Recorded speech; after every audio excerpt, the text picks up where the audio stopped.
Ada berlaku pertikaian.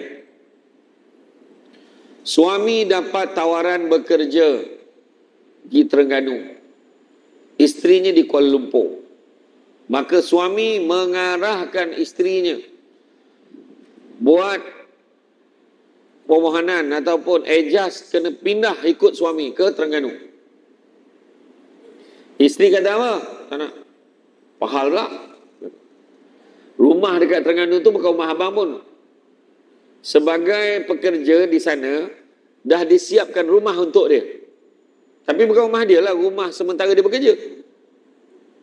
Sebagai isteri, kena ikut ke tak kena ikut? Kena ikut, walaupun ada prosedur, ikutlah. Cuma tinggal lagi buatlah permohonan dulu. Kalau lulus, pergi. Kalau suami itu tentu faham. Ni masalah tak nak. Tak faham lah. Rumah yang saya duduk ni nama saya. Nampak? Ni cerita orang tak ada ilmu ni. Dan benda ni pernah keluar dalam melodi. Itu saja bagi him. Dia tak nak pindah ikut suami, dia kata rumah ni rumah nama dia. Pahal pula dia kena keluar. Itu cara kalau nak bagi tahu orang tak faham. Dia ikut logik dia je. Walaupun rumah kita tu nama, kan kita tengok apa Nabi beritahu lagi. Nabi bagi tahu, dan apabila hak mereka telah disempurnakan, maka janganlah mereka sekali-kali membenarkan orang yang tidak kamu sukai masuk ke dalam rumah kamu. Orang perempuan jangan bagi orang masuk dalam rumah melainkan dengan kebenaran suami. Assalamualaikum bang, salam bang, ni mak abang datang ni boleh tak masuk? Mak aku tu biarlah dia masuk.